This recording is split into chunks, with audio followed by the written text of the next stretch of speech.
నమస్కారం అండి. SB news 9550కి స్వాగతం సుస్వాగతం. ఏ రోజు వార్త ఆ రోజు మనకు అప్డేట్ కావాలంటే ఎస్బీ న్యూస్ 9550 ఛానల్ను మీరు సబ్స్క్రైబ్ చేసుకుంటే ప్రతిరోజు వార్త మీకు అప్డేట్గా ఉంటుంది.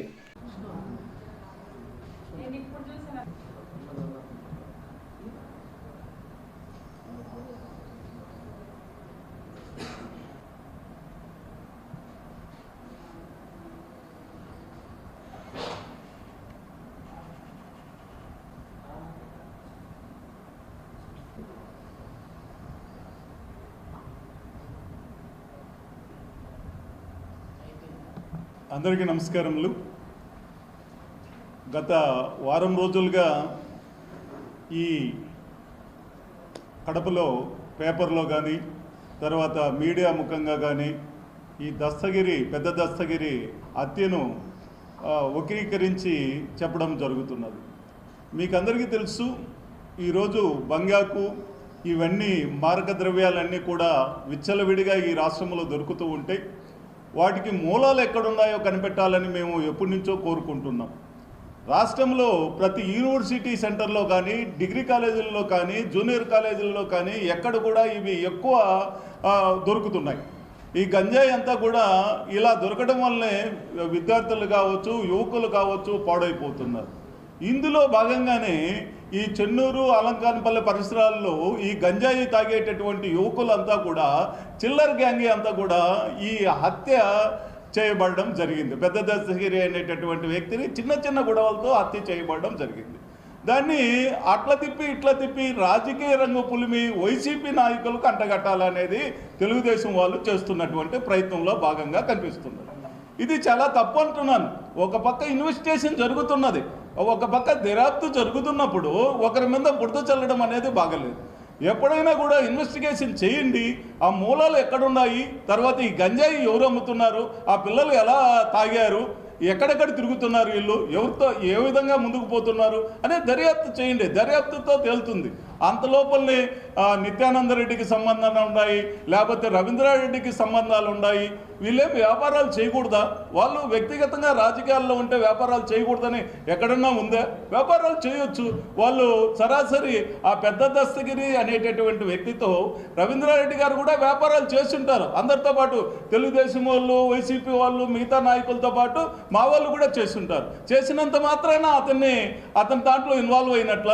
నిన్ననే వాళ్ళు ప్రెస్ మీట్ కూడా పెట్టడం జరిగింది. వాళ్ళ భార్య వాళ్ళు, మాకు రవీంద్రారెడ్డితో కానీ, నిత్యానందరెడ్డితో కానీ ఎటువంటి లావాదేవీలు లేవు, ఎటువంటి విభేదాలు లేవని స్పష్టంగా వాళ్ళ ఫ్యామిలీ అంతా కూడా చెప్పారు. పెద్ద దస్తగిరి తమ్ముడైతేనేమి, పెద్ద దస్తగిరి భార్య అయితేనేమి, వాళ్ళ కుమారుడు అయితేనేమి, వాళ్ళందరూ కూడా వచ్చి ప్రెస్ ముందుకు వచ్చేసి దర్యాప్తు చేయండి, ఎందుకు జరిగిందో తెలియజేయండి, మమ్మల్ని వేరే వాళ్ళ మీద అపవాదం వేయడం మంచిది కాదని స్వయంగా వాళ్ళే చెప్తున్నారు. అట్లా చెప్తూ ఉంటే కొంతమంది తెలుగుదేశం నాయకులంతా కూడా పేపర్ల పరంగా ఈ ప్రకటనలు ఇవ్వడం, పలానా వాళ్ళకి సంబంధం ఉంటుంది, పలానా వాళ్ళు వ్యాపారం చేయడం లేదా, వాళ్ళకి 1000 కోట్ల వ్యాపారాలు చేస్తున్నారు, 1000 కోట్ల ఆస్తులు ఉన్నాయి. ఏంటండి ఇదంతా? ఎవరు 1000 కోట్లు సంపాదించుకున్నారు, ఎవరు 1000 కోట్లు సంపాదించుకోవడం లేదు? ఈరోజు తెలుగుదేశం నాయకులకు తెలియదా? ఈరోజు ఎక్కడ చూసినా అవినీతిమయం. అమరావతి కడుతున్నారు, అమరావతిలో ఎక్కడ చూసినా అవినీతే జరుగుతుంది. ఒక్క స్క్వేర్ ఫీట్ ఎంతండి? మామూలుగా పెద్ద నగరాల్లో కడితే 4500 అయితే బ్రహ్మాండంగా బిల్డింగ్లు తయారవుతాయి. ఇప్పుడు ఎంత కడుతున్నారాడా? 12,000 నుంచి 16,000 వరకు స్క్వేర్ ఫీట్కు డబ్బు తీసుకొని బిల్డింగ్స్ తయారవుతున్నాయి. ఎంత కిలోమీటర్కి ఎంత అవుతుందండి? కిలోమీటర్కు 4 కోట్ల రూపాయలు అయితే బ్రహ్మాండమైన రోడ్లు వేసేదానికి అవకాశం ఉంటుంది. ఎంతగా వేస్తున్నారు? 12 కోట్ల రూపాయలకు రోడ్లు వేస్తున్నారు. ఏంటి? ఎక్కడ చూసినా అవినీతి జరుగుతున్నది తెలుగుదేశం హయాంలో. కాబట్టి ఈరోజు అందరూ కూడా ఇబ్బంది పడుతున్నారు. ఉద్యోగస్తులు ఇబ్బంది పడుతున్నారు, తర్వాత నిరుద్యోగులు ఇబ్బంది పడుతున్నారు, రైతులు ఇబ్బంది పడుతున్నారు. ఇవన్నీ పట్టించుకోకుండా ఏదో వైసీపీ నాయకులను బురద చల్లి ఆ బురద వేసి కడుక్కోండి మీరు అని చెప్పడం అనేది బాగలేదని నేను చెప్తున్నాను. రాబోయేటటువంటి రోజుల్లో నిష్పక్షపాతంగా నేను అధికారులు కోరుతున్నాను, ఎస్పీ గారిని కోరుతున్నాను, నిష్పక్షపాతంగా దీన్ని దర్యాప్తు చేయండి. ఎవరైనా దోషులు ఉంటే తప్పనిసరిగా శిక్షించండి. కానీ నిరపరాధులను వాళ్ళ మీద అబద్ధాలేసి వాళ్ళను మానసికంగా హింసించవద్దు, మానసికంగా ఇబ్బంది పెట్టవద్దు అని నేను పత్రికా ముఖంగా తెలుగుదేశం నాయకులందరికీ కూడా నేను కోరుతున్నాను.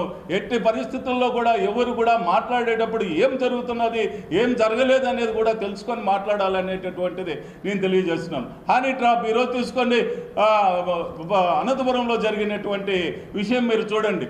దాంట్లో ఎవరు ఇన్వాల్వ్ అవుతున్నారు? మర్డర్లు అన్నీ జరుగుతూ ఉంటే గుంటూరులో మన జరిగింది, ఎవరు ఇన్వాల్వ్ అవుతున్నారు? ఎక్కడ ప్రజాస్వామ్యం బయటికి పోతున్నది?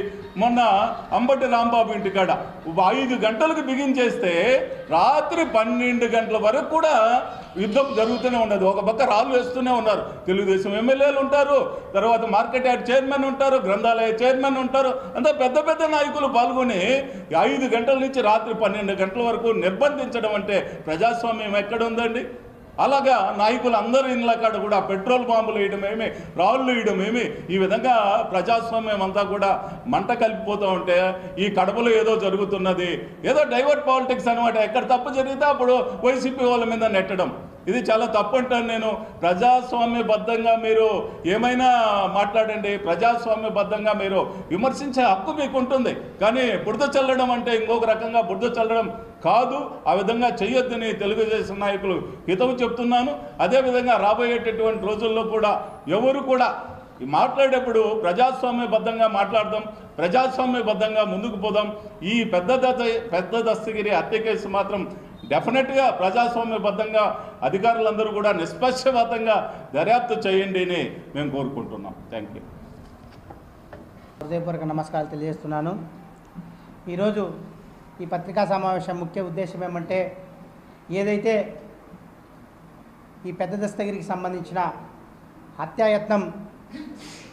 హత్య జరిగి దాదాపుగా 6వ తేదీ జరిగితే 18వ తేదీ వాళ్ళు రిమాండ్ రిపోర్ట్లో మన నిత్యానంద రెడ్డికి సంబంధం ఉందని చెప్పేసి పోలీసులు ఎస్టాబ్లిష్ చేయడం జరిగింది.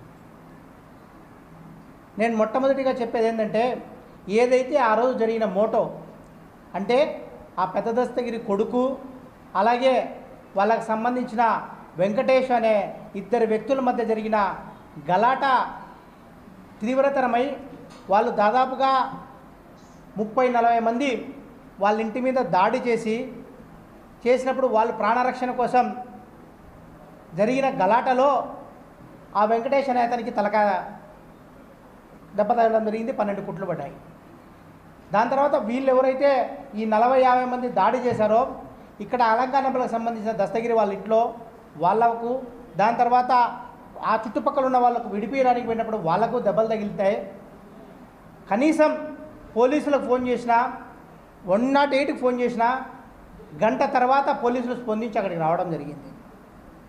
వచ్చిన తర్వాత కనీసం అక్కడ లా అండ్ ఆర్డర్ను కంట్రోల్ చేయకుండా ఏదైతే 2 కానిస్టేబుల్ అక్కడ పెట్టి వాళ్ళు నిన్ననే వాళ్ళ భార్య కూడా పత్రికా సోదరులందరికీ తెలియజేయడం జరిగింది. మేము ఇప్పుడు రిమ్స్కి పోతే ఈ టైంలో మాకు అక్కడ ప్రాణరక్షణ ఉండదు అని చెప్పినా ఏం కాదు, మీరు వెళ్ళండి అని చెప్పేసి వాళ్ళను, మీరు ఇప్పుడు పోతేనే కేసు కడతారు లేకపోతే కట్టరు అని వాళ్ళకి చెప్పడంతో ఆయన వాళ్ళందరినీ దెబ్బలు తగిన వాళ్ళందరినీ రిమ్స్కి తీసుకొని వెళ్ళి అక్కడ వాళ్ళకి ఎక్స్రే తీసిన తర్వాత ఎవరైతే వీళ్ళు తలకాయ పలగొట్టిన వెంకటేష్ అనే వాళ్ళు అదే ఎక్కడ ఉన్నారు, వీళ్ళు అక్కడికే పోయేటప్పుడు కనీసం పోలీసులు కనీసం బాధ్యత వహించి, ఎందుకంటే 2 గుంపులు రిమ్స్లో ఉన్నప్పుడు మళ్ళా ఫర్దర్గా ఏదైనా జరుగుతుందని మనం అనుమానం వ్యక్తం చేసినప్పటికీ కూడా అక్కడ వాళ్ళు సరైన ప్రొటెక్షన్ ఇవ్వకపోవడం వల్లనే మొట్టమొదటిగా ఈ దారుణ హత్య జరిగిందనేది మనం ప్రాథమికంగా వాళ్ళు చెప్పినది తెలియజేసుకుంటాం. దాని తర్వాత ఏదైతే జరిగిందో ఈ గంజాయి తాగి వీళ్ళు కళ్ళాట చేసి కొట్టుకున్నారని చెప్పేసి మొదటి వారం రోజులు అదే ప్రాపకాండ జరిగింది. ఎప్పుడైతే మా జిల్లా అధ్యక్షులు రవీంద్రనాథ్ రెడ్డి గారు, అలాగే అంజద్ బాషా గారు వీళ్ళందరూ కూడా ఎస్పీ ఆఫీస్కు ఈ దస్తగిరి కుటుంబ సభ్యులను తీసుకెళ్ళి, సార్ మీరు చెప్తున్న ఈ గంజాయి దాంట్లో ఎవరెవరు ఇన్వాల్వ్ అయ్యారో వాళ్ళను పూర్తిగా విచారించి, వాళ్ళకు మీరే స్వయంగా విచారించి వీళ్ళను తగిన శిక్ష వేయాలి. ఎందుకంటే ఈ మధ్యకాలంలోనే కడప నగరానికి సంబంధించి అనేక చోట్ల గంజాయి విపరీతంగా దొరుకుతుంది. గంజాయితోనే కొన్ని హత్యలు జరిగాయి, కొన్ని గలాటలు జరిగాయి.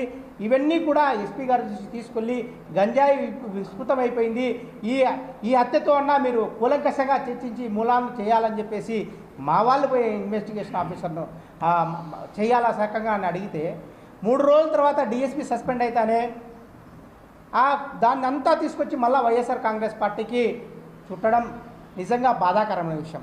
ఇది ఒక్కటైతే ఏదైతే తెలుగుదేశం పార్టీ నాయకులు ఈ కడప నగరంలో ఉన్నటువంటి నాయకులైతేనేమి, ఎమ్మెల్సీ గారు అయితేనేమి, మంత్రులైతేనేమి వాళ్ళు మాట్లాడే మాటలు చూస్తే నిజంగా చాలా బాధాకరమైన విషయం. ఇక్కడ చనిపోయిన వ్యక్తి వైఎస్ఆర్ కాంగ్రెస్ పార్టీ సానుభూతి పరులు, ఆయన మా పార్టీకి అంతంత ఆప్తుడు అని చెప్పేసి మేము చెప్తుంటే మీ వాళ్ళే చంపినారు, దాన్ని తీసుకెళ్ళి నిత్యానంద్ రెడ్డిని మీరు పోలీస్ ఇన్వెస్టిగేషన్ జరిగింది, దాని నుంచి పెద్ద నాయకులు గంటగట్టడము, దాని నుంచి తాడేపల్లె జరిగిందని చెప్పడము, ఇంకా ఆమె సబితమ్మ గారు అయితే కనుక ఆమె మా బీసీ వాళ్ళని ఆ దస్తగిరిని దాంట్లో ఇరికేయడం జరిగింది మన వివేకానంద రెడ్డి హత్య కేసులో. అదే దస్తగిరిని ఇప్పుడు చంపడం జరిగింది. అంటే ఎవరు ఏమని కూడా ఆమెకు తెలియకుండా ఏదో పేపర్ పైనుంచి పార్టీ ఆఫీస్ నుంచి వచ్చిన పేపర్ చదివే కార్యక్రమం చేస్తున్నారంటే నిజంగా చాలా బాధాకరమైన విషయం. దయవుంచి అందరికీ ఒకటే విజ్ఞప్తి చేస్తున్నాం, ఎంక్వైరీ జరుగుతుంది, జరగనివ్వండి. దాంట్లో మీ అధికారుల యొక్క ఒత్తిడి ఏమి తీసుకురావద్దు, నిష్పాక్షపాతంగా ఎంక్వైరీ చేయమని చెప్పేసి వాళ్ళ కుటుంబ సభ్యులు కోరడం జరిగింది. మా పార్టీ నాయకులు కూడా అదే కోరడం జరుగుతుంది. ఏదైతే ముఖ్యంగా ఈ గంజాయికి సంబంధించిన మూలాలు ఉన్నాయో వాటిని వెలికి తీయండి. ముందు ప్రాథమికంగా ఎందుకు గలాట జరిగింది, దాంట్లో ఎవరు ఇన్వాల్వ్ అయ్యారు అనే దాన్ని తీయండి. అంతేకాకుండా ఏదో లావాదేవీలు చేసినారు, ఆస్తులు ఇది జరిగింది, దాని తర్వాత వాళ్ళతో అంటే వ్యాపారాలు ఆయన ఒక్క వైఎస్ఆర్ కాంగ్రెస్ పార్టీతోనే కాదు, వాళ్ళ భార్య గురించి చెప్పింది, తెలుగుదేశం నాయకులతో జరిగింది. నగరంలో ఉన్నటువంటి డాక్టర్లు, ప్రముఖులు అందరికీ కూడా ఆయన దళారి కాబట్టి భూములు కొనిచ్చి అమ్మించే కార్యక్రమం జరుగుతూ ఉంటుంది అనమాట. అవన్నీ కూడా అధికారులు ఎంక్వైరీ చేస్తున్నారు ఆ డాక్యుమెంట్ మీద. అవన్నీ కూడా జరిగే కార్యక్రమంలో మీరు తెలుగుదేశం పార్టీ నాయకులు ఏదైతే ప్రెస్ మీట్ పెట్టి అది అధికారుల మీద ఒత్తిడి తెచ్చే విధంగా ఉంటుంది, అది మీరు దయవుంచి చేయొద్దండి, నిష్పాక్షపాతంగా ఎంక్వైరీ చేసే కార్యక్రమం చేయండి అని మేము వ్యక్తం. ఎవరైతే తెలుగుదేశం పార్టీ నాయకులు కూడా మేము ఒకటే విజ్ఞప్తి చేస్తున్నాం, ఈరోజు రాష్ట్రంలో ఎన్ని హత్యలు జరుగుతున్నాయి, ఎన్ని దావనలు, ప్రతి దాంట్లో వైఎస్ఆర్ కాంగ్రెస్ పార్టీ వాళ్ళను ఇన్వాల్వ్ చేసి ఏదో వైఎస్ఆర్ కాంగ్రెస్ పార్టీ హత్యా రాజకీయాలు చేస్తుందని ఎస్టాబ్లిష్ చేయాలని చెప్పేసి వాళ్ళ ఈ విధంగా డైవర్షన్ పాలిటిక్స్ చేసే కార్యక్రమం చేస్తుంది. వాళ్ళు చెప్పిన సంక్షేమ పథకాలు అమలు చేయకుండా, వాళ్ళు చెప్పినటువంటి ఏవి కూడా అమలు చేయకుండా వాళ్ళు రెడ్ బుక్ రాజ్యాంగం చేసి అనేక మంది వైఎస్ఆర్ కాంగ్రెస్ పార్టీ నాయకులను, పెద్ద నాయకులందరూ కూడా ఇబ్బంది పెడుతూ మళ్ళా రివర్స్గా ఇదే కార్యక్రమం గంజాయి వీళ్ళు చేస్తున్నారు, మర్డర్లు వీళ్ళు చేస్తున్నారనే నెపాన్ని వైఎస్ఆర్ కాంగ్రెస్ పార్టీకి రూపడం అనేది చాలా దారుణమైన విషయం. ఎందుకంటే ప్రభుత్వం వచ్చి 2 సంవత్సరాలు అవుతుంది. ఈ 2 సంవత్సరాల నుంచి కూడా మన కడప నగరంలో చూస్తున్నాం, గతంలో ఉన్నప్పటికీ ఇప్పటికీ ఎన్ని మర్డర్లు జరిగినాయి, ఎన్ని హత్యలు జరిగినాయి, కాజీపేటలో గొంతు కోసే కార్యక్రమం అయితేనే, గంజాయి తీసుకొని గలాటలు జరిగిన కార్యక్రమం, వీటన్నిటి మీద సమగ్ర విచారణ జరపాలి. అంతేకాని ఎప్పుడో 2 సంవత్సరాల ముందు వైఎస్ఆర్ పార్టీలో గంజాయి ఉన్నది, అది ఇప్పుడు అంటే ఏం చేస్తున్నారు? లా అండ్ ఆర్డర్ సక్రమంగా రెడ్ బుక్ రాజ్యాంగం కాకుండా లా అండ్ ఆర్డర్ అనేది సక్రమంగా జరిగితే ఈ గంజాయి అనేది అరెస్ట్ అయ్యింది. ఆ గంజాయి అరెస్ట్ అయితే ఈ గలాటలు కానీ అన్నీ కూడా దీనికి మూల కారణము ఏదుందో అవన్నీ కూడా ఆగిపోయే కార్యక్రమం ఉంటుంది. గతంలో మనం చూసాం, మన ఎర్రముక్కపల్లికి సంబంధించిన నడి రోడ్డులో దాదాపు 60-70 మంది అర్ధరాత్రి వచ్చి ఇల్లు కూలిపడారు, దాంట్లో గంజాయి వాళ్ళు ఉన్నారని చెప్పడం జరిగింది. ఇట్లా ఈ విధంగా జరిగినటువంటి లా అండ్ ఆర్డరు ఏదైతే దాడి తప్పిందో దాన్ని వేరే వాళ్ళ మీద నెపం చేసి పార్టీ మీద రుద్దే కార్యక్రమం దయవుంచి చేయొద్దండి. అధికారులు కూడా నిష్పక్షపాతంగా ఎంక్వైరీ చేయండి. ఏదో ఒత్తిడి చేసి వాళ్ళను ఎప్పుడైతే వీళ్ళైతే సరెండర్ అయినారో వాళ్ళను దాదాపుగా 10 రోజులు 11 రోజులు వాళ్ళ కస్టడీలో పెట్టుకొని వాళ్ళను కొట్టి తీవ్రంగా బెదిరించి వాంగ్మూలం తీసుకునే కార్యక్రమం చేయొద్దండి. ఫ్రీ ఫెయిర్గా ఏం జరిగిందో దాన్ని పూర్తిగా ఇన్వెస్టిగేషన్ చేయాలని చెప్పి మాత్రమే మేము కోరుకుంటున్నాం.